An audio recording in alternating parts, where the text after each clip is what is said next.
wali syarat nyifati Allah sing permanen. Ketika Allah mensifati dirinya al-hadi, zat yang memberi petunjuk, maka sifat ini lazimah abadi ila yaumil. Maka apapun rusak dunia iki tetap akan ada orang baik ila yaumil. Bukan karena orang ini hebat, bukan. Wong zaman rusak kok tetap bukan. Karena Allah yang al-hadi. Sing hebat berarti Allah, bukan kita. Coba kita hidup di zaman akhir. Wong wedok do katokan cekak, fitnah kayak apa? Kayak apa fitnah kita di zaman akhir? Perkara apa dadi fitnah? Jagone ra dadi menteri geger. Nak jenenge dunya. Jadi jenenge dunya, tapi tetep do saleh. Wong ibadah tambah ke kaji lo antri. Dal kaji 36 juta. Indonesia ku antri-antri puluhan tahun. Wa qala ta'ala afa hasibtum annama khalaqnakum abatsan. Afa hasibtum mono to nyangka sira kabeh annama khalaqna mestine gawe ingsun kuwi sira kabeh tak gawe abasan hale ora ana gunane. Masa kamu ngira bahwa penciptaan kalian tuh gak ada gunanya? Wa annakum lan nyongko sira kabeh. Wa annakum lan kowe nyongko sira kabeh ilena maring ingsun kowe nyongko latur jauna ora den balekno sira kabeh. Orang yang selalu berpikir bahwa dirinya itu teledor dalam hal taat, padahal Allah selalu baik pada dia. Kalau selalu berpikir gitu, mesti ya tawalladu dadi kalahirna minha sange hadil fikra fal haya wisin. Wa hadza tafakkuru tailah mikir yazidu nambe apa tafakkur fi khaufika indal mudisira wedi minallahi sang Allah taala. Orang yang berpikir demikian terus isin terus dadekno wedi pangeran. Wa yahmiluka lan dorong apa iki hadza ka ing sira ala laumi nafsika ing atase modo awak sira mengkritik diri kamu sendiri wa taubihiha lan melehno nafsika. Wa mujamabati taksiri lan ngeduwi pepeko wa mulazamati tasmiri lan mulazamah netepi cangcut. Tasmir mana cangcut? Napa serius nih? Tasmir bahasa Indonesia ini serius. Kalau orang tahu dirinya gegabah pepeko dalam ibadah, kemudian tahu itu disalahkan Allah, pasti dia akan menjauhi taksir itu, sembrono itu, dan selalu serius melakukan ibadah.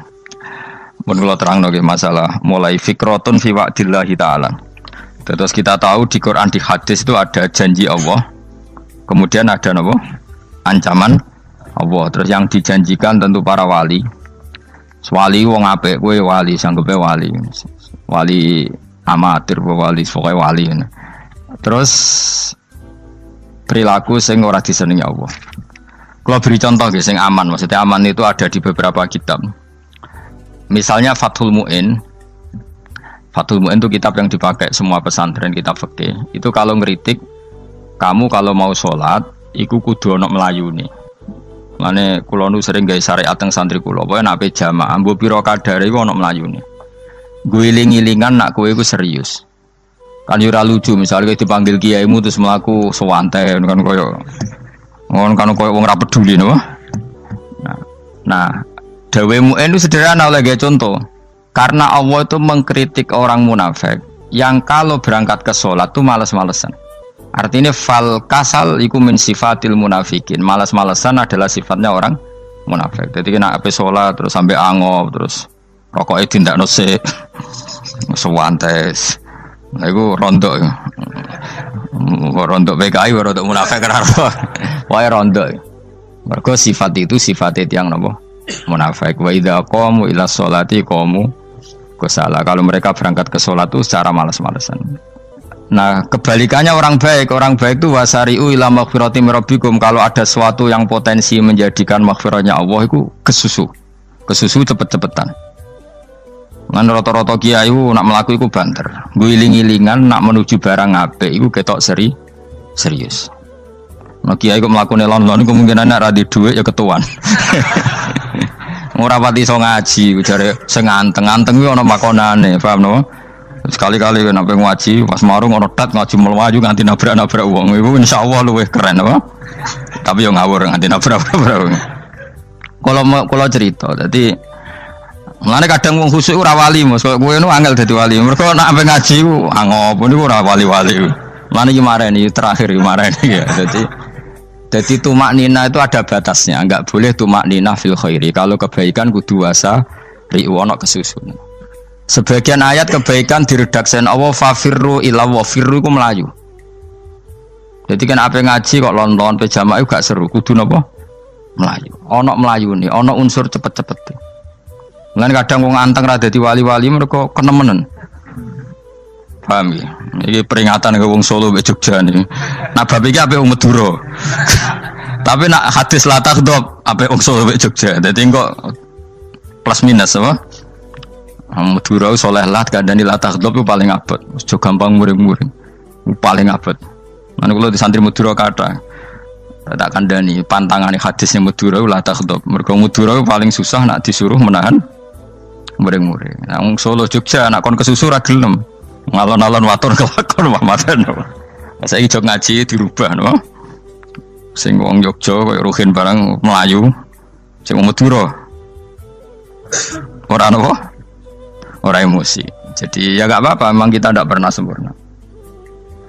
Nah, kula wong Pantura ra seneng misah wong Pantura niku. Mergo belah no.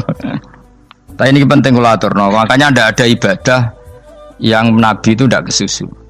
Bahkan saking kesusunya Nabi itu pernah ada kejadian dan ini nggak bisa ditiru secara fikih. Saya ulang lagi, ini nggak bisa ditiru secara fikih. Ada air itu kira-kira ya hanya sekitar 100 meter. Tapi saya ulang lagi, ini nggak bisa ditiru secara fikih. Nabi itu tidak wudu, tapi tayamum yang dekat sama debu di dekat kamarnya Nabi. Itu riwayat yang memang nggak bisa ditiru tapi harus dibenarkan. Ketika Nabi ditanya kenapa engkau tidak menuju air itu, jadi saya tidak yakin sampai air itu. Padahal saya kesusu nang suci. Jadi saking inginnya Nabi nang apa? Nang suci itu sudah yang dekat tayamum saya tayamum. Tapi saya ulang lagi, ini nggak bisa ditiru secara fikih. Karena kamu tidak akan hadir kayak Nabi. Makanya ini tak peringatkan kamu kan tidak akan hadir. Meniru aku kira iso, meniru Nabi itu baru iso. Iso Gus nak nyuruh jajal maca kitab koyo aku nak melengkar kabeh. Jadi Nabi pernah ngalamin itu ya. Jadi itu enggak sampai 100 meter ada air. Mungkin enggak sampai 50 meter bahkan. Tapi Nabi itu pas panik. Mungkin saking hadirnya pada Allah ingin posisi suci. Itu apa itu? Tayamum. Ketika ditanya al-amru asra'u min dzalik. Urusan bisa lebih cepat timbang itu. Saya pernah ngalami seperti itu tapi tidak se ekstrim tayamum. Wudu pakai aqua, pakai. Jadi saya pernah di mobil, kemudian saya pas usul, mobil tak suruh berhenti terus saya wudu pakai air aqua. Padahal ya dekat masjid, ya dekat. Karena kadang tadi kepanikannya orang-orang dekat Allah itu beda. Itu pokoknya butuh asro, butuh melakukan apa sesuatu yang cepat. Ada contoh lagi yang lebih ekstrim. Ada ulama punya baju dua, karena orang Arab kalau pakai pakaian kan celana terus sarung baru apa? Jubah. Makanya orang Arab itu biasa pakai lafaif apa berlapis-lapis apa pakaiannya. Ya pastinya pas kondisi ideal itu biasa lafaif. Ya kayak saya misalnya kan nggak pakai kaos karena orang priayi kan mesti pakai kaos baju. Cuma saya tidak pernah pakai jas udah nganten malah repot. Kalau disungkan, kalau di jas kuatah kan. Gara-gara dianggap kiai roto-roto anak ngaji kan aku jas. Karena jaluk kan nggung nyai. Wah bingung, bos ngekek iku niat sakake, Gus Bak ora jas ora kelar tuku tapi ya ora ro. Niate mbok elek wae ya ora ro. Kemungkinane iku nganggep aku ora kelar tuku terus ngekeki. Itu berarti suudzon yang terlembagakan. Kemungkinane ya saking takdime wae kepengin kiai ini duwe jas. Utawa kemungkinane nih Gus Bak iku lho mau ben dikekno wong ra jelas-jelas ya. Enggak ngerti dan ndak perlu dikonfirmasi ben supaya ngamal. Lah kiai ini lagi wudu, wong Arab lagi adus ning hammam. Hammam itu pokoknya di sini kan ono pemandian umum sekarang sama lah di.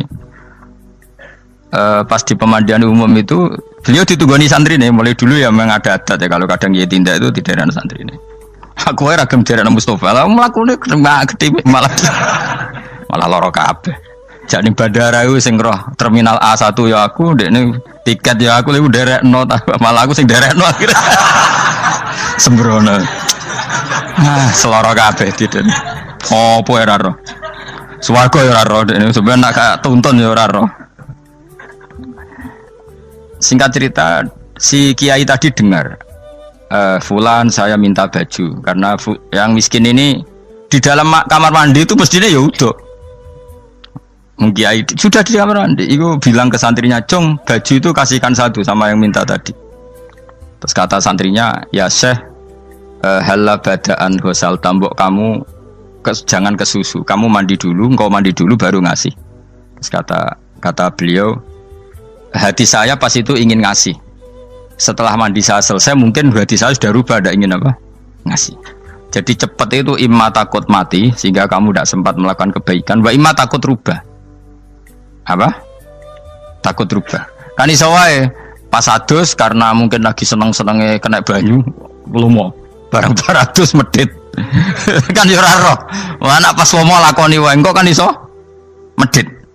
Atau pas sampai lomo wis mati. Potensi jadi kita ini mengejar waktu mati dan mengejar berubahnya pikiran apa? Berubahnya apa? Pikiran. Pokoknya walhasil dalam semua kebaikan teksnya Quran tuh fafirru ilallah, lari. Firor itu maknanya apa? Lari. Nah, itu yang saya minta lah. Jadi apa tradisi tertentu. Tapi memang tradisi tumak nina itu bagus. Saya hormat sama orang Jogja, Solo, Magelang tuh hormat. Tradisi tumak nina itu bagus. Tapi kadang kenemen. Karena ada momen di mana kita harus ke susu. Misalnya kebakaran kan ke susu. Kalau takut kebakaran saja kita harus ke susu, apalagi ini kebakaran rokok, spring, itu lari. Ya, jadi ini kita harus fair. Makanya guling-gilingan. Saya tuh kalau manggil santri kok kurang lari itu tak marahin. Bukan karena saya ingin bikin syariat. Kalau mau jamaah gitu, sa'i samu kudu mlakune iku beda. Makanya sa'i itu kan maknanya melaku kecil. Itu hebatnya Islam. Tawaf itu kan yang 3 kali pertama itu disuruh romal itu lari-lari apa? Kecil. Sa'i juga sama. Itu guling-gilingan kita ndak boleh sowan pangeran dingin-dingin saja. Mangkelo lho. Cara pangeran terus ana wong tawaf mlaku mbek angop terus santai. Iku bangune apa ibadah. Kangen aku ta ora kok saenake dhewe. Nek melayu kan seru. Apa? Senajan tau ketemu pangeran Gusti paringi sugih wis ngono lah pokoke. Ya ora kurang ajar melayu ku susu jebule jaluk ya apa? Oke. Ya eling-eling ya. Jadi ini kula suwun lah. Tapi ora 100 gebut mlaku 120 iku ngawur nek iku. Pokoknya ana kesusune lah, entah berapa kadarnya itu ana.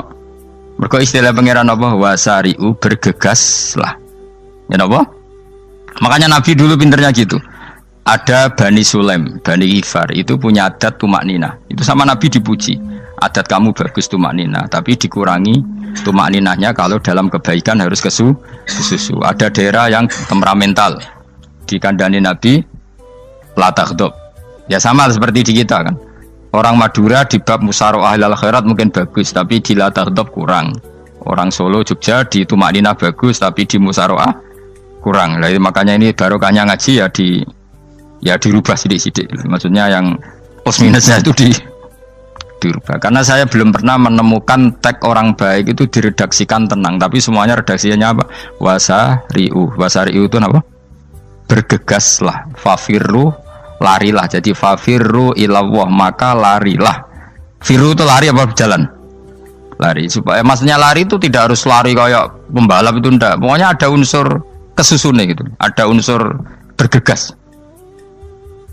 Dan karena ada etis memang, misalnya saya sebagai anak dikasih tahu babak atau kangkang Gus ibu sedang gerah serono swantai itu kan kayak gak ngergani wong tua kudu ono melayu. Nah di sini ini maka diredaksikan di semua riwayat Nabi itu kalau jalan wa idza masa, Nabi kalau jalan itu fakaan namayan hattu min sobabinir takoh. Semua dibak menerangkan apa Nabi kalau jalan itu seakan-akan turun dari tangga, maknanya cepet. Fakaan naman hatto min sobabinir takoh. Jadi Nabi kalau jalan itu cepet. Ya dong ini ya. Paham ya? Ngiling-ngiling anak. Ciri utama berpikir secara Qur'ani adalah apa? Kamu mencari sifat-sifat wali Allah. Dan ternyata sifat wali-wali Allah itu musyaroah ilal khairat, kalau melakukan kebaikan ke susu. Dan sifat orang munafik itu kalau melakukan kebaikan bermalas-malasan. Wa idza qamu ilas sholati qamu kusala. Sehingga kata Fathul Mu'in, kalau kamu sholat kudu ono kesusune, ono nasate, guling-gilingan kamu biar tidak berkategori munafik. Karena orang munafik kalau wa idza qamu ilas sholati qamu kusala, kalau sedang mau sholat malas-malasan. Nah intinya gitu cara jadi mufassir, cara jadi pemikir Quran yang baik apa? Sifatnya orang baik dikumpulkan, kemudian kamu ingin diri itu. Sifatnya orang buruk kamu kumpulkan, kemudian kamu menghindari sifat itu. Misalnya Allah cerita Fir'aun. Fir'aun itu penyakitnya apa? Istagna, merasa kumoluhur, merasa tercukupi semua. Itu sifatnya apa? Fir'aun. Tapi sifatnya orang baik itu ya Yuhannasu antumul fuqara'u ilallah. Sifat orang baik adalah merasa fakir, merasa enggak siapa-siapa di depan Allah Subhanahu wa taala. Sehingga keangkuhan itu sifat Fir'aun, merasa fakir, merasa enggak siapa-siapa adalah sifatnya orang baik. Makanya nadumanya Habib Abdul Haddad masyhur itu. Ana abdun soro fakhri dimna fakri, itu yang sering dinyanyikan dilakukan para wali-wali itu apa? Ana abdun soro fakhri dimna fakri. Jadi ana uta ingsun abdun kawula. Soro ingkang dadi apa fakhri kebanggaan ingsun iku dimna fakri mergo fakir ingsun. Jadi saya ini hambamu ya Allah, yang sebagai kebanggaan saya adalah saya selalu butuh kepada Engkau. Karena ciri utama orang jelek adalah hidup seakan-akan enggak butuh sama campur tangannya Allah Subhanahu wa taala. Kalau saya punya uang pasti senang, punya jabatan pasti senang. Saya jadi menteri mesti beres semua, saya jadi gubernur beres semua.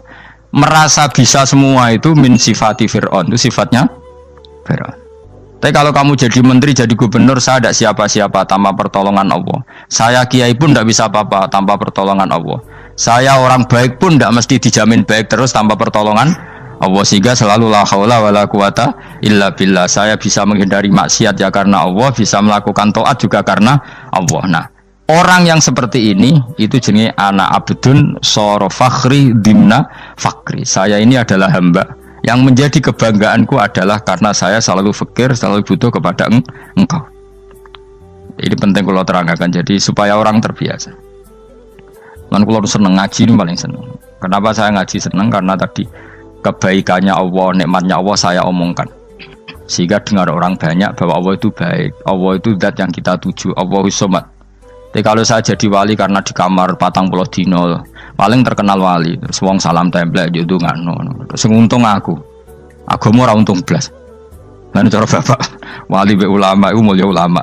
Wali iku nak terkenal wali paling banter wong sowan nggo gula, sing untung ndekne. Tapi kalau ulama menerangkan kebaikan, orang dengar semua, akhirnya Islam menjadi siar. Mana bodoh-bodoh tadi wali ulama ambek wali ku ya dhuwur ulama.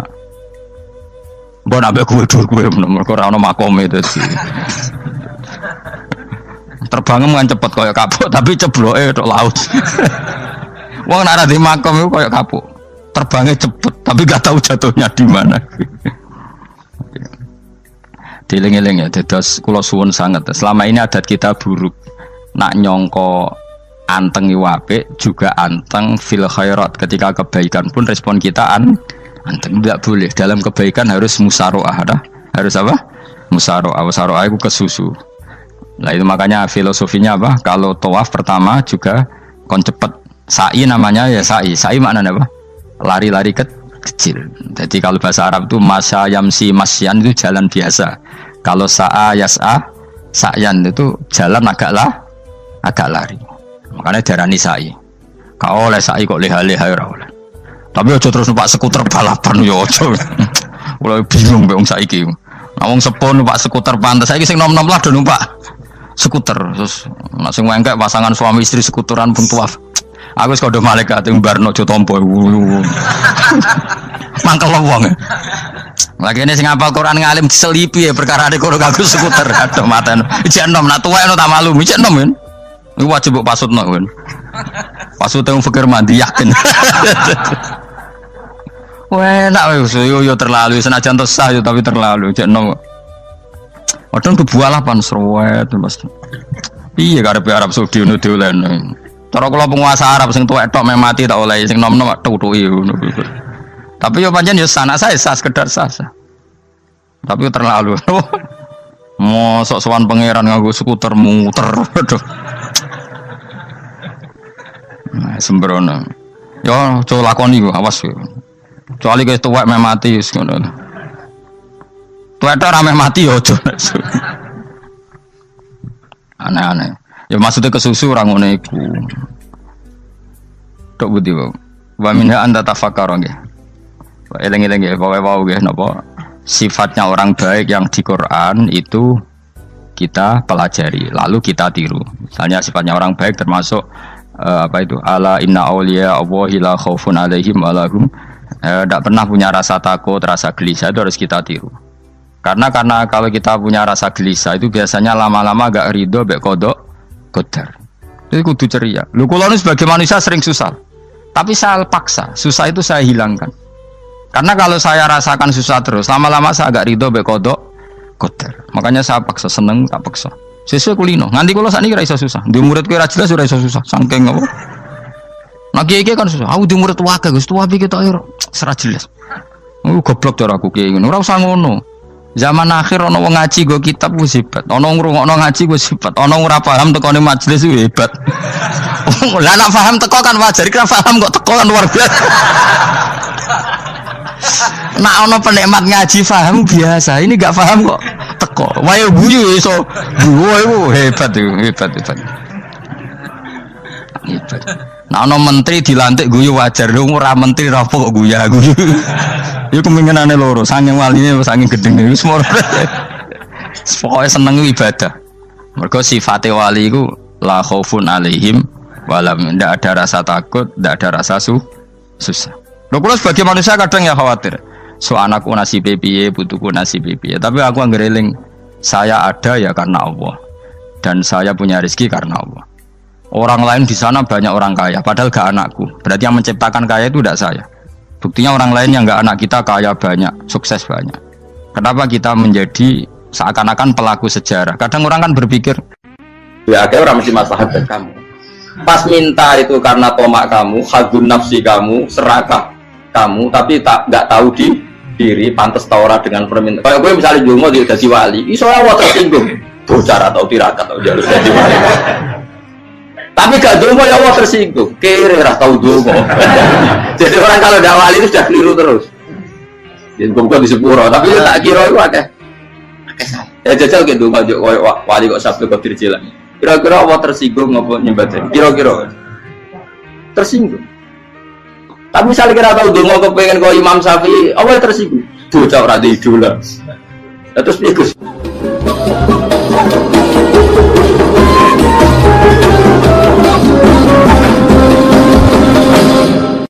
Artinya gini loh. Ketika manusia mengatakan mampu, itu ada sekian hal yang manusia itu tidak ikut melakukannya, tidak ikut menciptakannya.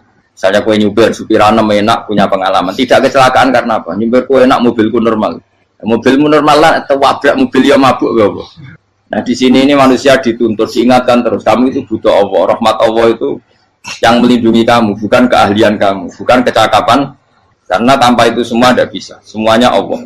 Ya, tapi manusia tadi gara-gara misalnya tadi mobilnya normal, dia punya keahlian nyuber, terus mengklaim kalau keselamatan dia itu karena hati-hatinya dia, karena mobilnya normal. Padahal ada sekian catatan yang menjadikan dia selamat dan semuanya itu kudrahnya Allah Subhanahu wa taala. Misalnya gak ditabrak wong mabuk, gak ono gempa, gak ono bumi merekah. Misalnya kita pintar nyuper lah terus bumi memangap terus kita templung nggak apa-apa. Kemudian daerah-daerah kayak ya rasa tak sebut nomor itu. Kira tahu muka siapa yo, bener mari tak sebut nomor yang ngeri. Intinya Indonesia itu aman, tapi kita tenang aja satunya aman kabeh, orang sing aman. Ora usah kuwatir likuifaksi, ora usah kuwatir meteor jatuh, kabeh ya potensi, no? Potensi semua. Sehingga ini sedikit saya ijazahkan. Suatu saat kata Rasulullah, saya ya Mu'ad melihat kamu hanya sejengkal di depan para ulama ketika nanti di akhirat.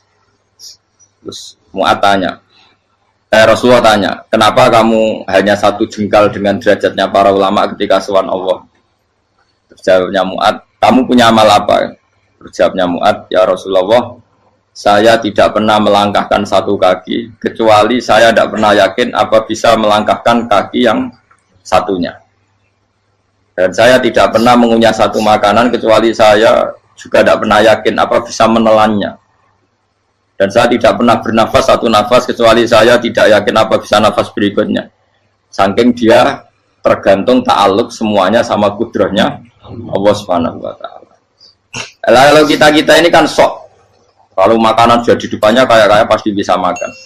Kalau dia sudah sehat jalan seakan-akan pasti bisa meneruskan. Padahal 0, sekian detik gue melaku dihantam mobil ya selesai. Misalnya stroke ya selesai, tidak bisa jalan.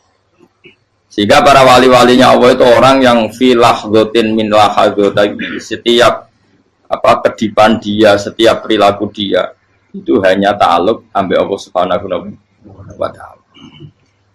Itu yang disebut ya ayuhan nasu antumul fuqara'u ila. Nah, kemudian resiko makom ini, ya semua makom tak ada resikonya. Resiko makom ini itu biasanya dia lupa doa. Kenapa lupa doa? Karena doa itu terdefinisikan. Tak wari ilmu hakik harus rumah serap paham lah tuh, tak ulang no. Ya resiko ilmu saya ingatkannya. Ilmu itu kan ada dua. Ada ilmu yang karena didefinisikan, dan itu akhirnya menjadi masalah. Sebenarnya ilmu itu tidak perlu definisi. Kedua, ilmu yang kita rasakan.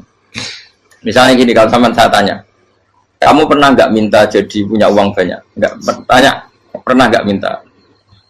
Terus artinya minta itu apa? Terus kita mendefinisikan, menengadahkan tangan, bilang ya Allah, saya minta uang banyak, saya minta ingin beli mobil. Itu namanya apa? Tidak jauh saja. Doa kan?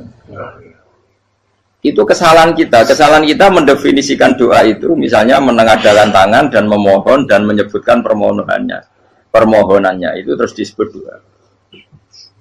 Tapi kalau menurut Allah, sistem tubuh kamu yang menghendaki punya mobil, sistem tubuh kamu yang ingin punya uang banyak, reaksi tubuh kamu yang terhinakan karena ditagih orang atau butuh uang, ini menurut Allah ya sudah kamu itu peminta-minta. Saya ulang lagi ya. Sehingga menurut Allah kamu minta tidak minta ya tetap berstatus peminta, pengemis. Nah, orang-orang yang sudah usul, meskipun itu kondisional ya, tidak selalu. Itu ya dia pikirannya menengadahkan tangan apa enggak ya sama saja tubuhnya merasa minta. Sehingga dia tidak perlu mengekspresikan minta. Nah, terus orang yang fikih bilang seperti itu sombong, wong kok gak tahu dungo. Sebetulnya keliru vonis orang fikih. Bagaimana mungkin dikatakan sombong? Dia reaksi tubuhnya, elemen tubuhnya sebetulnya meminta. Dia tidak berkategori meminta karena ilmu kadung didefinisikan kalau minta itu yang seperti ini. Itu kan lama. Nanti kalau suatu saat Indonesia yang kuasa itu terlalu NU atau terlalu yang tidak NU, lama-lama ada definisi. Misalnya yang dikatakan tahlilan itu apa? Ya bid'ah, Nabi tidak pernah tahlilan. Sahabat tidak pernah nahlilin Nabi. Malah nanya kaji Nabi jadi tahlil. Mana nih tahlilan jalukno sepuro mayit, kaji Nabi jalukno sepuro. Sehingga dengan tradisi itu tahlil itu masuk definisi bid'ah karena nggak pernah dilakukan sahabat dan para tabi'in. Ya salahnya kamu definisikan. Tapi kalau udah kamu definisikan, diarani tahlil, ya mau la ilaha illallah. Terus mungkinkah satu bacaan la ilaha illallah dilarang? Wong ra oleh maca kalimat tauhid. Jadi misalnya tahlil iku nafatno kalimat tauhid. Mau ketok ora ngara iso dilarang tapi nak tahlil iku mitung dinane mayit koyo budo, samane kriminal.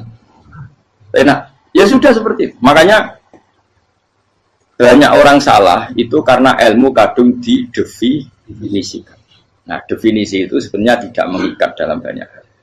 Ini penting saya utarakan. Ya karena seperti itu. Makanya itu masalah-masalah besar antara kita dan firqah-firqah yang lain, masalah ahli sunnah, terus masalah yang lain-lain. Memang ya sudah seperti itu. Ya saya ulang lagi ya. Ketika Nabi Ibrahim mau dibakar Namrud, itu masyhur cerita itu. Dan kemudian jadi Nabi namanya Habib Syahid.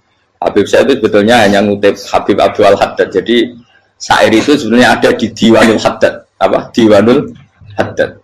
Diwanul Haddad itu syair-syair Abdul Haddad ketika beliau usul, beliau mukasyafah. Terus bagian dinyanyikan Habib Syahid terus jadi populer. Saya ulang lagi ya. Tubuh kita, misalnya kamu lapar, perut kamu kan mereaksi minta makan. Andaikan kamu itu Tuhan, kan kamu tahu bahwa perut kamu itu minta makan. Tanpa kita bilang ya Allah saya minta makan, Allah tahu kalau reaksi tubuh kamu minta makan. Sehingga orang yang tidak minta pun asal makomnya makom yang ikror, mengakui kalau dia butuh, ya namanya sudah minta. Tapi fikih kadang mendefinisikan sing darane minta itu hanya madhep kiblat terus menengadakan tadi dan sebagainya. Ya sudah kita sebagai orang pengikut ya yang ikuti fikih, yang ikuti tasawuf sebetulnya itu definisi yang sepihak. Sehingga ketika Nabi Ibrahim mau dibakar Namrud, masyhur itu cerita itu. Beberapa hari mungkin bulan-bulan orang disuruh Namrud cari kayu sebanyak-banyaknya. Ketika kayu sudah terkumpul mungkin satu lapangan, Ibrahim mau dibakar.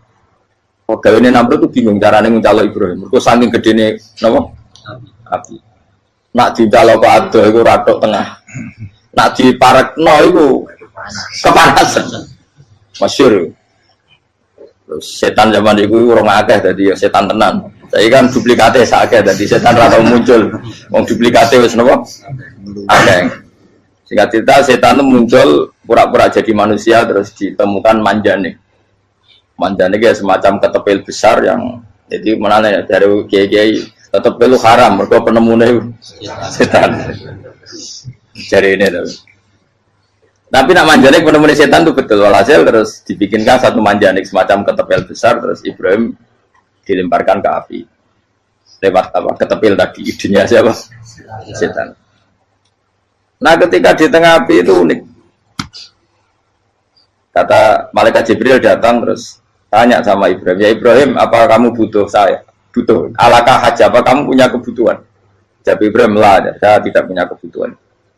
Amma ilaika fala, kalau ke kamu ndak. Karena kamu makhluk, apapun keren kamu Jibril tetap kamu makhluk. Amma ilaika fala. Ndak maksudnya butuh ke Allah nanti saya nyampaikan. Mana dinya Nabi Ibrahim, kalau Allah tidak usah kamu sampaikan ya sudah tahu. Gua ambil Jibril. Oh, anak gue ditekak kan?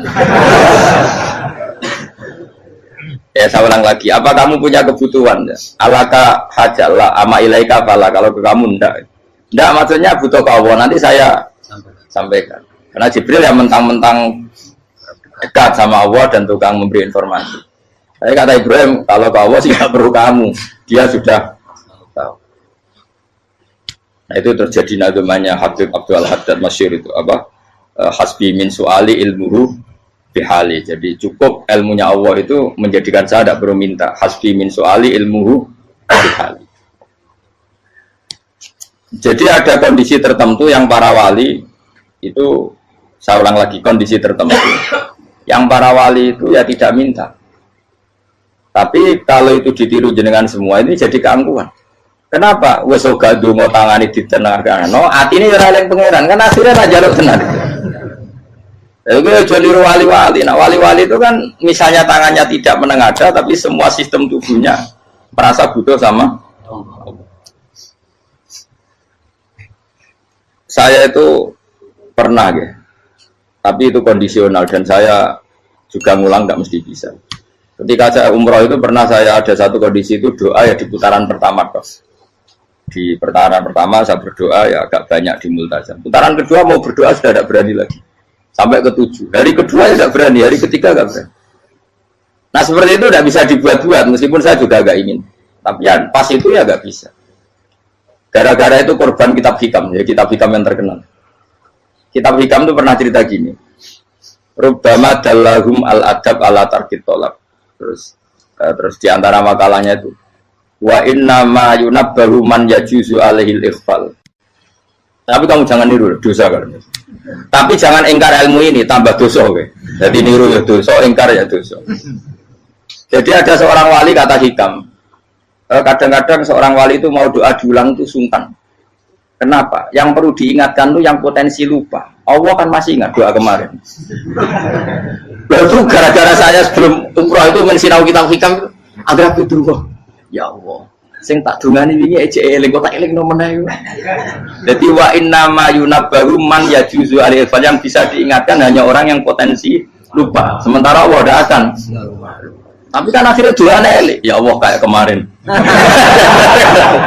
Hari ketiga ya Allah kayak. Makanya menurut saya ilmunya orang hakikat itu juga dari sisi kriminalnya karena ya tadi. Tapi kamu ingkar ya keliru. Memang Allah nggak mungkin lupa, ngapain kamu ingatkan. Makanya menurut saya Allah itu mandat terbaik, benar-benar Rahman Rahim. Mestinya nak Allah terbaik itu mau bedino malah ngamuk. Lah aku lagi tapi kok hilang eling dong. Tapi Allah dia maklumi ya, dengan kekeliruan. Kita ini kan selalu keliru, donga terus juga keliru sebetulnya. Karena seakan-akan kan mengingatkan seseorang yang mungkin lupa. Wong Allah tidak pernah lupa kok, kamu ingetin terus. Atau kamu menggurui Allah, yaitu ya Allah nang sebadani kalau di diake, padahal nggak mesti maslahat bagi kamu. Diake orang mesti maslahat bagi kamu. Maka ada sekian contoh yang wali itu dibully pangeran. Saya sering cerita, banyak cerita wali itu dibully pangeran, digarap pangeran. Ini gara-gara salah itu. Saya pernah cerita dan itu ada di hikam betul di kitab itu. Itu ada. Ada wali itu tukang hamal itu manol di pasar itu tukang angkut. Jadi kalau ada orang bawa barang berat diangkut dia, terus misalnya kalau dulu mungkin ya ke kereta atau ke singkat cerita terus diupain. Saat dapat apa dia pasti pulang karena dia hanya butuh makan satu piring karena dia tirakat makan satu piring untuk ibadah 24 jam. Singkat cerita dia ngeluh ya Allah. Kamu tahu, engkau tahu saya ini pecinta engkau, saya ini hanya butuh makan satu piring untuk kuat sholat, tapi kenapa harus jadi juru manol? Berilah saya rezeki yang tanpa kerja. Nah, selang sekian hari dia dituduh maling, terus di penjara, terus dapat rezeki tanpa kerja. Dia terjawab kenapa jadinya gini, kan kamu minta rezeki tanpa kerja. Ya itu penjara itu rezeki tanpa kerja kan. Jadi Allah memperlakukan para walinya itu memang unik. Ya kadang dibully. Sehingga dalam cerita-cerita kenabian kata qadiyat itu nggak ada orang yang sering dibully Allah kayak nabinya. Karena nabi itu orang yang dicintai Allah. Jika salah sedikit saja itu toro pangeran, toro kampus itu digarap, pokoknya dipelonco, pokoknya salah sedikit. Misalnya begini, Nabi Yakub itu kan nabi. Dia mungkin nyon jauh nggak tersadar nyembelih apa itu anak sapi itu di depan indukannya. Ya beliau mungkin spontan saja, Pak. Kalau kamu yang melakukan pasti tidak ada hukumannya karena Allah tidak pati peduli sama kamu, sudah lah. Artinya nggak peduli, salah pantas saya nggak jelas ya gitu. Tapi ini Nabi. Ketika itu terus indukannya sapi tadi, ya Allah, Yakub itu kekasihmu. Saya tidak berani sama dia karena dia kekasih. Tapi saya tetap menuntut keadilan. Dia harus merasakan susahnya dipisah dengan anak. Meskipun dia tidak nuntut rasanya roh anak sebelah itu tidak ada se-ekstrim itu. Sapinya itu hanya nuntut ya Allah dia harus merasakan sakitnya terpisah dengan anak. Akhirnya Allah menciptakan Yakub mengalami terpisah dengan Nabi siapa? Yusuf. Itu kalau kata qadiyat, itu kalau yang melakukan tidak Nabi pasti nggak dibully Allah, dibiarin. Karena Nabi ini yang melakukan. Nah. Terus ini Nabi Yusuf lagi mana rasa daftar wali berat. Nabi Yusuf itu di penjara itu karena terdolimi apa karena memang dia salah? Terdolimi. Dan Nabi Yusuf itu Nabi. Nabi Yusuf itu Nabi betul memang benar-benar. Meskipun ganteng dia Nabi. Syaratnya Nabi ganteng kira-kira mlebu. Nabi itu harus ganteng, nggak boleh. Nabi elek ora oleh. Karena Allah izin di kekasih keriting elek. Allah ya di selera. Kabeh Nabi mesti yang paling ganteng di kaumnya, yang paling nasab. Nggak boleh Nabi kok pesek, keriting, itu tidak boleh. Tapi kalau sudah jadi orang soleh boleh kan. Tapi kalau Nabi tidak boleh. Nabi Yusuf itu bukan. Masyhur kan cerita Nabi Yusuf dengan siapa? Zulaikha. Dan belum ada orang dalam keadaan darurat masih cerdas kayak perempuan. Jadi singkat cerita, ketika Yusuf diajak Zulaikha selingkuh nggak mau kan keluar dari kamar.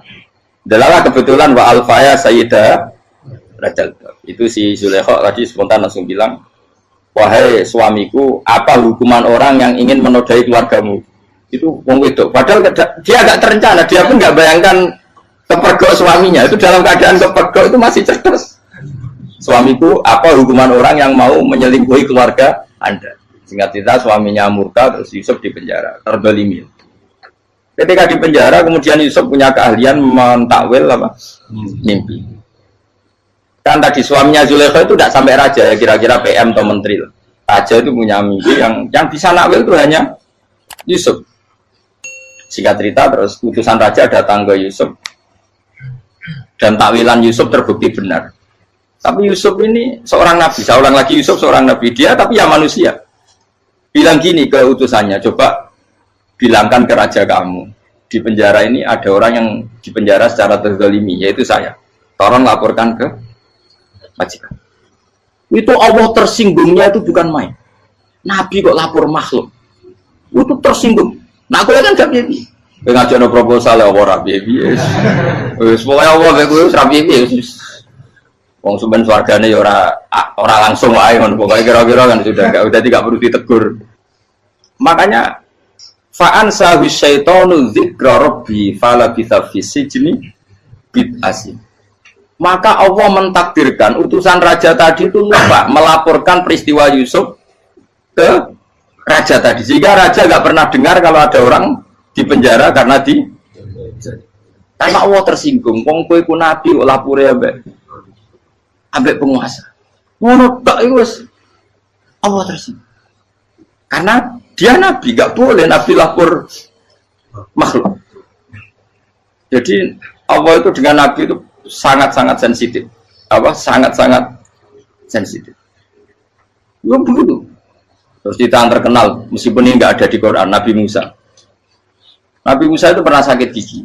Karena dia mentang-mentang kalimullah, orang yang sering komunikasi dengan Allah, minta ya Allah, tolong tunjukkan obat gigi saya itu apa. Singkat ini sama Allah dikasih tahu, kamu ngunyah suket ini, gitu. rumput ini kamu kunyah, nanti pasti sembuh. Karena resepnya dari Allah ya pasti mujarab, kan nggak ke dokter. Singkat ini dikunyah terus sembuh. Suatu saat dia sakit gigi lagi, nggak konsultasi lagi karena masih punya resep tadi kopian apa resep.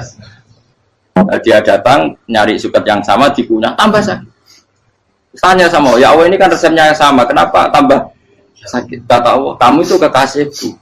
Orang nak sing ngobatiku aku ra suket sembrono. Semenjak itu Nabi Musa nggak pernah resep lagi sudah. Andaikan tuh kamu pasti Allah juga nggak tersinggung. Makanya kata Qadiyat, kenapa para nabi sering ditegur itu bukan karena Allah murka, nabi itu beda. Jadi kesalahan kecil atau apa-apa yang menurut kita ada salah itu untuk nabi salah. Makanya di ahli sunnah ada kaidah apa? Mimba bihasanatil abror sayyi'atul muqarrabin. Pernah dengar kaidah apa? Mimba bihasanatil abror sayyi'atul muqarrabin. Sesuatu kalau dilakukan umumnya orang itu hasanah atau kebaikan, tapi kalau dilakukan para nabi itu salah. Karena apa ya, saking dekatnya dengan Allah. Saya ulang lagi apa? Mimba bihasanatil abror sayyi'atul muqarrab. Jadi nabi itu beda.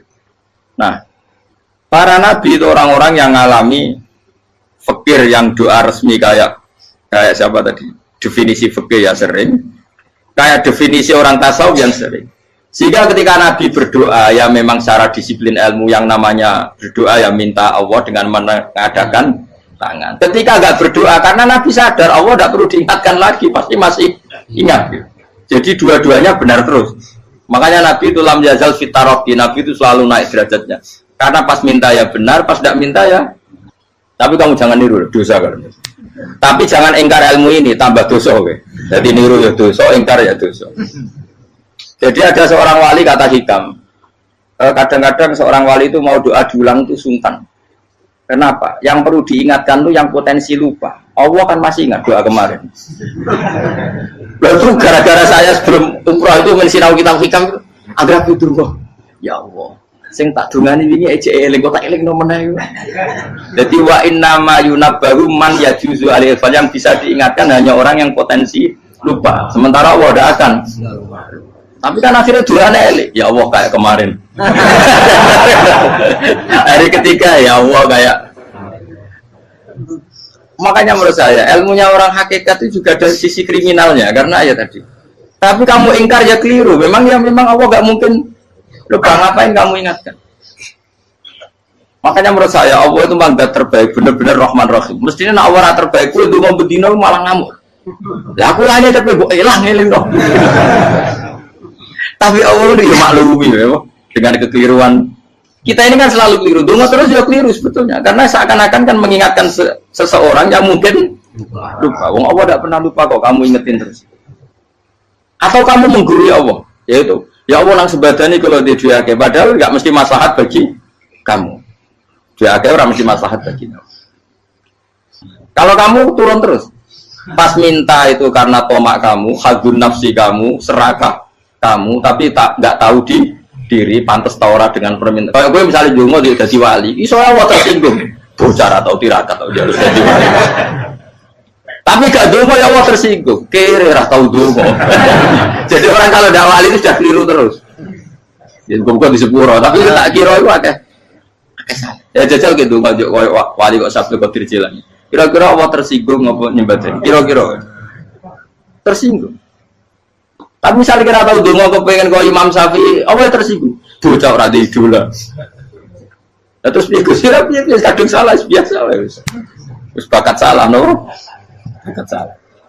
Wis dongane sing gampang ae mesti bener Rabbana dzalamna anfusana wa lam taghfir lana wa tarhamna lanakunanna minal khasirin. Saya pernah punya kitab dan kitab itu menurut saya luar biasa. Bahkan ketika adu bully itu, adu cara mahasiswa itu kayak pelonconan itu. Nabi sama Nabi pengiran gitu dan itu sekali yang satu salah melakukan disiplin ilmu sampai pengiran itu degradasi. Dan Allah memang mengancam gitu. Kalau kamu melanggar ini, la biton namin diwanin nubuah. Nanti la amkuan namin diwanin nubuah. Kamu saya hapus dari buku kenabian. Tes-tesannya ya lucu, pilihannya begini. Kata Nabi Musa kan ditanya. Ketika dia khutbah ditanya orang, siapa orang paling alim ya Nabi Allah? Sekarang orang paling alim itu siapa? Nabi Musa jawab, saya kan. Ya itu Allah tersinggung karena wong kok berarti ini bono. Tapi ada kan Nabi Musa kok jawab Fauzi, itu salah, tambah salah meneh. Atau enggak Prugen, malah salah meneh. Tapi jawab Musa itu salah. Saya Gusti, saya kan. Orang paling alim siapa? Saya. Allah memperingatkan Musa, ada seseorang yang lebih alim ketimbang kamu. Coba kamu harus ketemu dia. Ketemu singkat cerita ketemu Nabi siapa? Khidir. Terus dalam 3 sesi ini, 3 babak ini buli-bulian.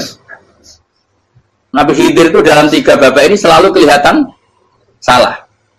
Di antaranya adalah cara sekarang ya mungkin di gonjak sepeda motor atau perahu kalau dulu yang menggratisi dia numpangi sepeda motor malah spionnya dicopot. Spionnya dicopot, dirusak. Tapi Musa kan sudah digratisin malah rusak yang motornya yang apa? Menggratisin. Nabi Khidir masih tenang. Kamu tidak paham. Ya, Nabi Khidir mesti tidak kamu tidak paham. Itu kata surahul hadis termasuk Ibnu Hajar al-Asqalani bilang ini. Setelah itu kedua membunuh anak kecil. Musa tambah marah. Anak yang belum punya dosa kok kamu sampai 3 kali ada 3 peristiwa. Itu kata surahul hadis. Andai kan Musa kok diam tidak protes, maka dia akan disalahkan Allah. Karena dia berarti membiarkan kemungkaran di depan matanya tanpa reaksi. Jadi sebetulnya ketika Musa berontak itu Nabi Khidir, Nabi tenan gitu. Jadi itu kan unik. Tapi berontak yang disalahkan. Jadi angel sandi tes-tesan jadi Nabi itu angel. Misalnya kok Nabi Musa itu kayak model santri Jawa Timur. Nabi Khidir salah, nggih derek mawon. Ora nabi jero barang mungkar. Menengae. Berarti yo nabi goblok ngono kira-kira. Makanya memang Musa harus konsisten seperti itu, harus demo terus. Kayak saya misalnya sebagai kiai, ya harus seperti ini cara mulang saya. Enggak boleh saya misalnya terus anut mulang terus tawadu semeneng itu ora karu-karuan. Jadi andekan Musa kok tidak protes itu malah salah. Ya memang harus. Dan itu Nabi Khidir, Nabi tenang. Makanya Nabi Khidir akhirnya respect. Tidak ada hati sebaik Abu Musa. Risi itu gak nyaman ketika melihat kemungkaran. Jadi itu punya poin. Tapi lucunya Nabi Khidir yang ngalan. Tak ada rasa kok amen tak kok. Tapi harus disalah no. Ya aku dari Nabi Musa. Ya jajal, gak peristiwa meneh aku tak sabar rata kok. Kok jajal nih? Barang dijajal ya protes meneh. Barang protes meneh, tinggal 1 kali kesempatan. Kowe takok meneh, wis ora dadi muridku. Dikasih kesempatan lagi, ya protes meneh dek nomor. Tapi itu justru itu menjadi kelebihannya Nabi Musa karena syarat seorang nabi adalah al-musara'ah ila ingkaril munkar kata Ibnu Hajar al-Asqalani. Syarat seorang nabi adalah secepat mengingkari sesuatu yang mungkar. Enggak boleh. Ya toh kan misalnya kita jadi murid terus gurumu itu gandeng artis atau gandeng penyanyi dangdut. Nggih derek mawon. Jadi guru bener gila banget. Tapi kalau loroi guru tersinggung. Ora hikmah iku. Kan bingung loh. Di guru itu enggak bingung loh.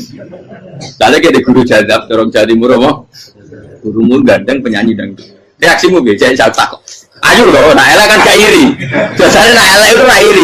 Kamu Pak. Sing ayu, sing potensi iri. Kira-kira reaksi kamu itu milih derek mawon apa berontak? Boleh nak gurumu wong alim mesti nak pasti meneng muridku giyoblok tidak sensitif. Roh barang mungkar dilakukan di depannya kok tidak reaksi, tidak protes, gebet tenang.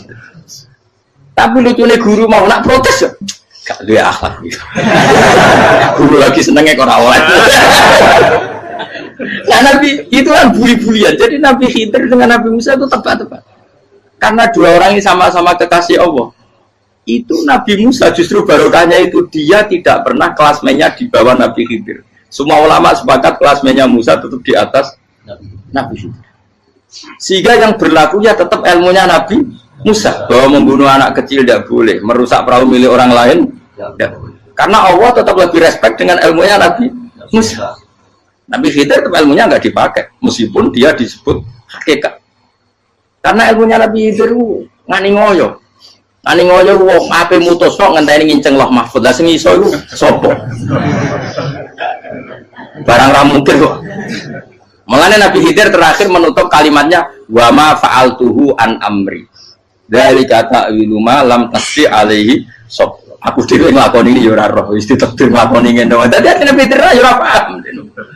Jadi wa ma fa'altu an amri itu akhir kira-kira artinya saya sendiri tidak melakukan ini karena inspirasi saya sendiri atau keputusan saya sendiri. Tahu-tahu saya ditakdir melakukan. Karena pas itu Nabi Khidir disetting semuanya dengan ilmu hakikat, yaitu bayi tadi memang kutiba kafiron. Kutiba kan apa? Kafiron. Memang dia nanti kalau umur nganti tua ditakdir mati kafir. Daripada mati kafir nanti ya sudah mati sekarang. Tapi nggak mungkin kan ada syariat daripada soben beling pateni kecil. Ya orang syariat tetap ikut Nabi Musa. Makanya kata Ibnu Hajar Al-Asqalani itu uniknya Allah sama para wali-walinya. Wali itu kelirullah itu tetap disenangi pengen. Terus pengenan nabi-nabi ini juga kecil-kecil kan, juga panjang wong. Terus keempat kan. Tadi kan saya punya contoh 3, ini contoh keempat, ini terakhir. Akhirnya kok ilmu meracu tetap malah bingung nggak. Nabi itu minggat itu boleh dah tanpa pamit. Minggat itu pergi nggak pamit itu boleh dah. Tidak boleh. Rasulullah meskipun kayak apa disakiti di Mekah itu tidak pernah minggat, tidak pernah hijrah. Saya ulang lagi, karena butuh izin. Tapi Allah pernah punya kekasih yaitu Nabi Yunus. Nabi siapa? Yunus. Itu Quran meredaksikan ya abako. Abako itu terjemahnya apa? Minggat. Kalau pergi itu gak ada. Tapi ini Allah meredaksikan itu abako. Abako itu ya minggat. Nabi Yunus itu dakwah di daerah Nainua. Ya. Nainua itu ya Babylon sana. Kampungnya namanya Nainua. Ya daerah Babylon. Babylon itu kalau di geografis modern ikut Irak. Ikut mana? Irak. Jadi Kufah, Basra, Babylon. Terus siapa itu yang ngalahkan pasukan Yahudi dulu itu Buktanasor, Hebuket, Nasir itu ikut mana? Babylon, apa? Babylon. Bama unsila alal malaka ini di Babila Harutama.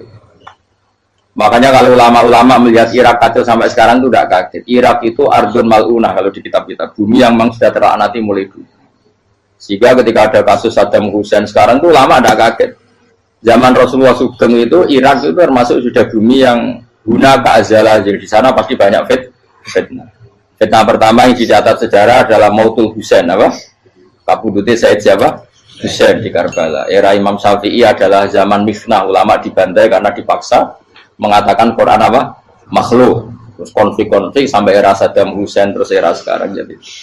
Nah kita ini ulama sebenarnya tahu tarikh itu. Tapi di era modern kan dianalisis karena campur tangan ini itu ya sudah lah. Sebab goblok pun daripada membantah-bantah malah rakam. Ibu goblok, ibu pintar. Nah, sekarang kan analisisnya kan, wah ini ada campur tangan pihak ketiga diciptakan nih saunu ini. Ya kalau intelijen harus ngomong seperti itu. Kalau kita seperti ulama memang dari dulu dicap Nabi hunalika az-zalazil wal fitan. Saya teruskan. Nabi Yunus itu dakwai kaumnya itu lama sekali dan tidak iman. Nah semua nabi kalau kaumnya tidak iman itu diberi hak Allah ngancam akan adanya azab apa? Ngancam akan adanya azab. Nabi Yunus ngomong gitu terus. nanti kalau kamu udah iman, lu pasti kena azab. Anggap saja dia ngancam gitu sudah berbulan-bulan. Singkat cerita, azab baru tinggal 3 hari lagi. Ayo nang iman, tinggal 3 hari lagi. Ya kira-kira dia ngomong misalnya Ahad, berarti Ahad, Senin, Selasa, atau kamu milih Selasa ya Rabu, Kamis. Singkat cerita Ahad itu dia gak kuat. Wah, semane kurang telung dino kaumku tetap ora iman. Mangkel asem, minggat deh. Minggat itu jadi ngomong minggat kan nggak punya tujuan, so asal pergi jauh saja. Ada perahu, sekenanya dia naik saja. Namanya minggat nih. Kalau bawa bekal terencana, bawa visa, paspor kan plesir namanya. Jadi minggat itu ya enggak, ya sekenanya nggak persiapan. Singkat cerita sampai ikut perahu nelayan tadi, terus zaman itu ya ada mitos kalau ada gelombang yang nggak wajar pasti ada orang minggat. Terus ditanya siapa yang minggat, Nabi Yunus kan orangnya jujur, saya katanya. Ya sudah, yang minggat terus dicemplung gitu. Ya, terus ada yang agak baik, ya jangan gitulah. Ini kan kita semua butuh selamat. Judi dulu. Terus judi satu lagi ketemu Yunus. Coba mungkin salah udahnya, judi lagi ketemu sampai 3 kali ketemu Yunus. Makanya fasahama fakana minal mudhadis, diuji, dia kalah kemudian tenggelam. Fal taqamahul khutu wa huwa mulim. Terus dia diuntal, ditelan oleh ikan nun. Di situ ikan nun digambarkan saking besarnya itu. Dan ini uniknya Allah sama kekasihnya. Sudah Allah menyalahkan tapi unik. Ikan ini kan itu sama Allah dikasih instruksi. Kamu nggak boleh makan dia. Dia kekasih saya. Terus ketika di tengah di perut apa? Ikan, dia kegelapan. Terus Nabi Yunus cita-citanya satu, ya Allah, kalau saya sumpek ini saya tidak bisa baca tasbih. Karena sama Allah disulap perut ikan itu jadi masjid. Jadi dia di dalam perut ikannya santai saja tetap wiridan. Santai. Karena ada fi'il mati Allah ilaha illa antas fanak ini kuntum nadal. Ya dia santai aja wiridan. Karena perut ikan bagi dia adalah masjid. Ya dia disalahkan Allah karena abako tadi minggat hijrah tanpa pamit. Tapi juga dibila-bilain Allah, ikan tadi tidak boleh nelan. Ini perlakuan Allah sama orang yang bikin. Tapi karena dia Nabi, uniknya apa? Dino Ahad itu kaumnya udah nginceng ngomong Nabi Yunus. Rame-rame nginceng. Lucunya cara nginceng gini. Nak Yunus neng omah berarti bodoh. Ngomong orang ada kok dia tengok. Bukan dinceng Nabi Yunus juga ada. Oh tenang ono ada. Mulai ngomong rawani neng omah. Itu uniknya pangeran. Jadi mau dia orang minggat dia salah. Mau dia orang minggat berarti kaumnya. Jadi kalau ada kaum gempa bumi likui faksi kok dia neng. Oh, karena ono tenan rak melayu, nyatane gak melayu. Jadi bawa didesain minggat. Tapi nak minggat jadi salah, Nabi ora pamit. Makanya masyhur, saya itu punya kitab karangannya Habib Alim Alama, babanya Habib Anis, Habib Ali bin Husain yang ngarang apa? Ali bin Muhammad bin Husain karang yang disebut Duror itu. Itu diantara doanya gini. Tapi jangan tiru loh, biar awali. Aku rawani niru. Cuma saya hafal secara ilmu, tapi saya tidak berani. Waj'al sayyiati man ahbabta. Ya Allah, jadikan kesalahan saya itu kesalahan orang yang kau cintai. Terus pokoknya salah lagi jadi pengiran kadung seneng, salah lagi sampai wae wong seneng. Waj'al sayyiati man ahbab. Terus kayak gue lah dimanja wong tuamu, anak paling disayang. Salah wae lucu. Kowe tak cilik. Kowe seneng tak cilik. Salah wae Becano gelas ya lucu, tiba ya lucu. Tibane cah tuwek-tuwek. Bocah jelalatan mulane tiba. Nah itu barang kau menginceng omahe Nabi Yunus gak ono wong. Wah, berarti adab mau turun betul. Andai kan adab tidak jadi turun, pasti Nabi Yunus berani di tenang. Wes. Barang mulai malam Kamis, adab itu sudah kelihatan. Ada puting beliung, ada apa, sudah jelas pasti ada azab. Kaum yang lapangan tobat finish secara bal-balan menit-menit apa? Terakhir apa pengen ditompok tuh berarti wes gak situ tak azab bang kue tobat. Singkat cerita Nabi Yunus dari ketiga atau apa dia selamat, pakai versi yang umum saja selamat. Faltaqamaul hutu bahwa falaulah annahu kana minal musabbihin la bisa fi batni la yaumi yub'ats. Akhirnya dimuntahkan sama ikan tadi terus dia keluar. Barang keluar tanya-tanya kabar gimana kabar kampung Nenua, baik-baik saja. Kabar awalnya mulai karena dia tahu kalau orang bohong itu dihukum mati. Padahal dia bohong katanya Kemis itu ada adab, ternyata kampungnya baik-baik. Padahal baik-baiknya karena mereka Jadi masyarakatnya nyari dia karena mau iman. Si nabinya gak berani pulang karena nanti dihukum mati. Aku pangeran nabi kekasih itu dia. Pangeran ya bully. Oh itu beda-bedaan. Wong kekasih pangeran. Aku yang hati pitol atau diadab. Jadi pangeran kekasih itu beda. Orang koyo. Akhirnya pangeran selama mulai. Wah nak mulai aku disiksa. Perkara nih kalau pembohong itu dihukum mati. Masyarakat yang golek tenan, mereka nanam kemis ku ono azab tenan. Terus do tobat. Disebut falaula kana qaryatun amanat fanafa'aha imanuha illa qauma Yunus lamma amanu kasyafna anhum adzabal khizyi fil hayatid dunya. Enggak ada kampung yang saya adab kecuali kasih tak adab, kecuali kaum Nabi Yunus. Aku wis meh ngadab lho, pas menit terakhir peta adab tobat. Akhirnya sido aja pangeran. Iku kaum Nabi Yunus. Iku yo barokah minggate Nabi Yunus. Lah iku nabi. Wong keliru kok barokah iku nabi. Umpama Nabi Yunus ora minggat, kaumnya berpikir Yunus bohong. Wong ape ana azab kok tengok-tengok. Ning ngomong. Tapi pas minggat tenan yo disalahno pangeran, minggat kok gak paham. Hikmat. Amalane kira usah protes. Wali iku beda, kekasih pangeran itu. Itu sama dengan sing dialami Rasulullah sallallahu alaihi wasallam ning Sulhul Hudaybiyah. Semua perjanjian itu salah secara hukum fikih. Bukan salah lagi, sangat salah cara ukuran fikih. Sehingga semua sahabat itu protes kecuali Abu Bakar As-Siddiq.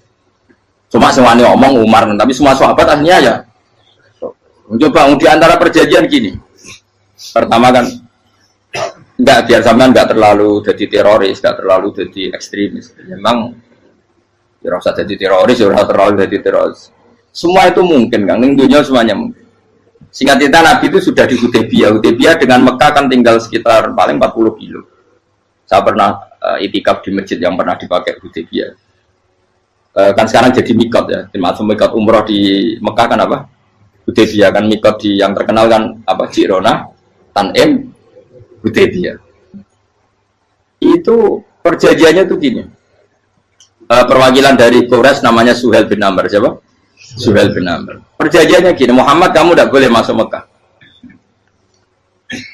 Kamu boleh masuk Mekah itu tahun depan. Padahal Nabi sudah bilang ke para sahabatnya, ayo kita umroh. Dan diberi hak umroh. Tapi setelah sekitar 40 kilo masuk Mekah, dicegat sama orang kafir Quraisy. Lah, Nabi ya sakit tenan. Nabi kadung mentafsir, memberi berita gembira, saya mimpi kalian masuk tanah haram amini namukhalikin, aman semua. Semuanya bercukur gundul atau mencetak rambut. Pokoknya kata sahabat senang sekali karena mimpi Rasulullah tidak pernah apa? Tidak pernah salah. Bareng di situ di antara perjanjiannya hadza ma kataba ali Muhammad Rasulullah. Ini perjanjian yang ditulis Muhammad Rasulullah. Kata Suhail, hapus kata Muhammad Rasulullah. Kalau saya tahu kamu Rasulullah tidak saya perangi, tulis Muhammad bin Abdullah. Kata Rasulullah, ya Ali hapus tulisan Muhammad Rasulullah. Kata Ali, tidak saya akan menghapus setelah Muhammad Rasulullah. Saya tapi unik. Hapus gak populi, masuk hapus aku tetap Rasulullah. Tulisan wajib. Jadi Nabi ya relax saja. Tapi Ali katanya, fawa wa ma ana bimakhihi abadan. Saya tidak akan menghapus tulisan itu selamanya. Kata Nabi, benar gelem hapus. Tanganku didono, aku sing hapus. Nabi kan umi tidak bisa baca terus. Tangannya Nabi sendiri yang dilewatkan Ali ke tulisan itu sehingga terhapus. Nabi ya rileks, wong tulisan aku lagi tulis Rasulullah tetap Rasulullah. Nabi masih rileks. Terus perjanjian kedua, kalau ada orang kafir Quraisy masuk Islam harus dikembalikan, karena berarti keluar dari habitat. Tapi kalau sudah Islam kok masuk kafir lagi harus dibiarkan, karena berarti kembali ke habitat. Nabi bilang ya nggak masalah. Semua perjanjian itu merugikan Islam. Itu secara fikih pasti salah. Akhirnya Umar itu protesnya keras sekali. Ya Rasulullah, apa engkau masih Nabi? Utaka itu senang. Apa engkau masih Nabi? Dan Nabi saya santai bala ya saya masih Nabi. Tapi kenapa kamu hinakan kita dan memberikan kehormatan pada orang-orang kafir itu? Jawabnya kan Nabi lucu. Ya agama itu kayak pangeran. Masih aku perjanjian yang ngono kok pangeran sing angkat agama iki tenang wae.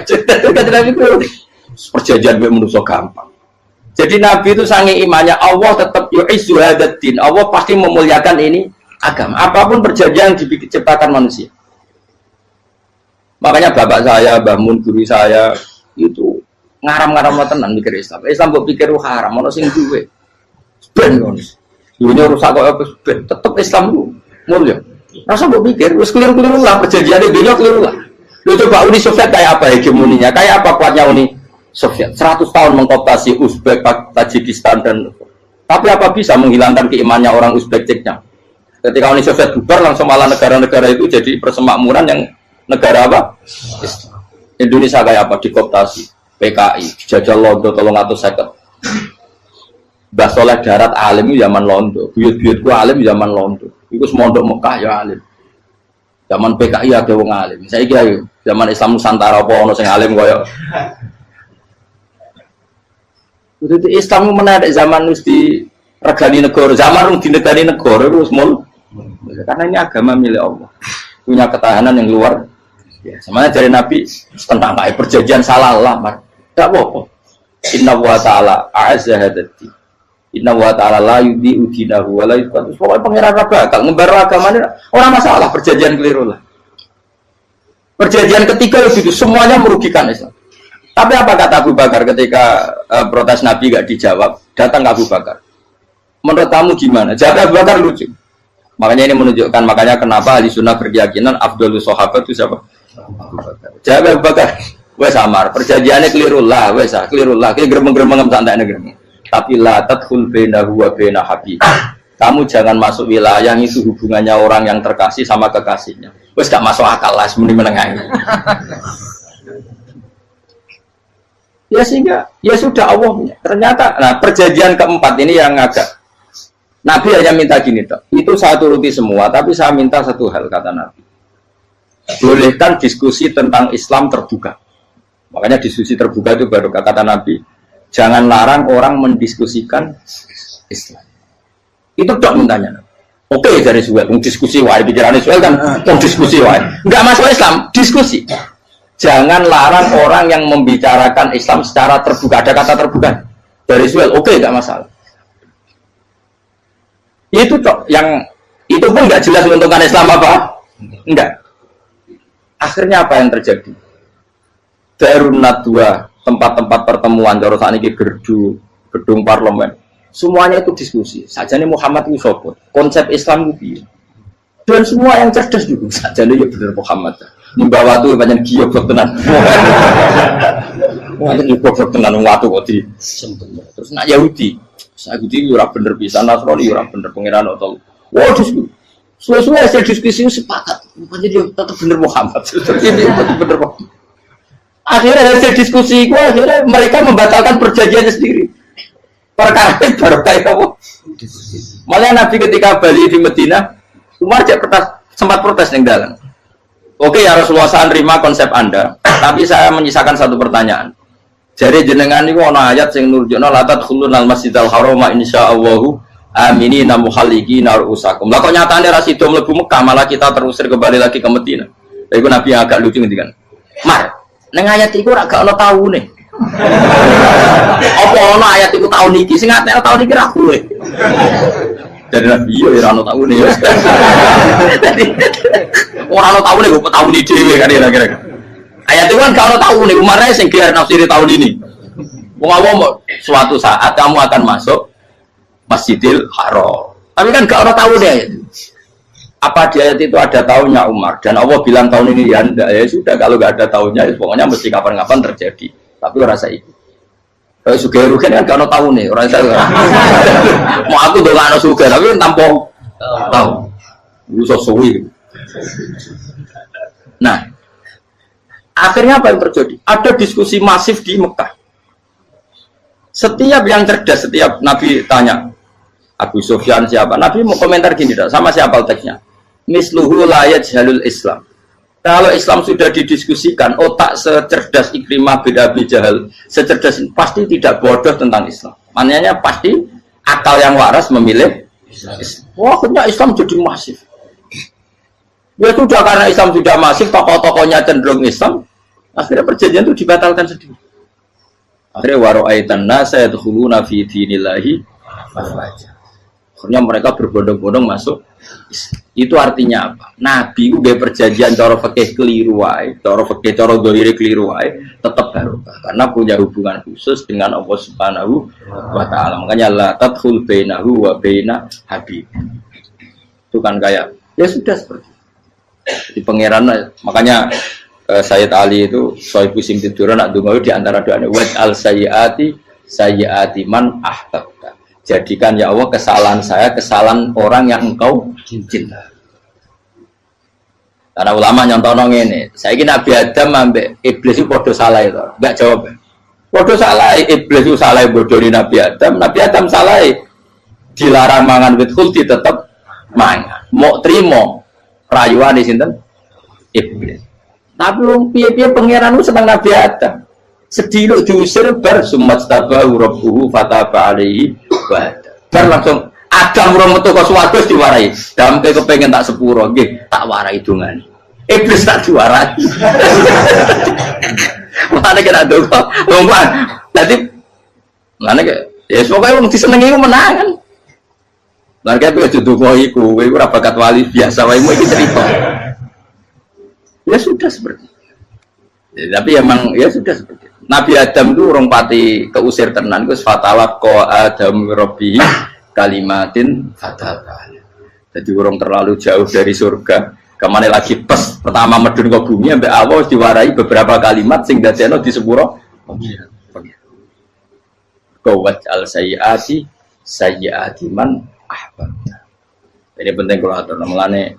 Wilayah-wilayah kenabian itu wilayah yang kita tidak pernah tahu detailnya, tapi kita yakin Nabi itu para kekasih Allah. Dan agama Islam itu juga agama paling diridhoi. Maka di zaman apapun, kecewa apapun dengan perjanjian dengan negara maupun dengan dunia, Islam tetap dirumat pangeran. Itu ora usah kuat. Mikir Islam ku keliru. Nangit mayu oleh nak mikir keliru. Agamane pangeran kok pikir. Saya masyhur. Sayyidina Umar itu kan khalifah paling sukses masalah futuhat. Di masalah apa? Futuhat. Dan Ibnu Umar setiap jalan-jalan itu dibully sama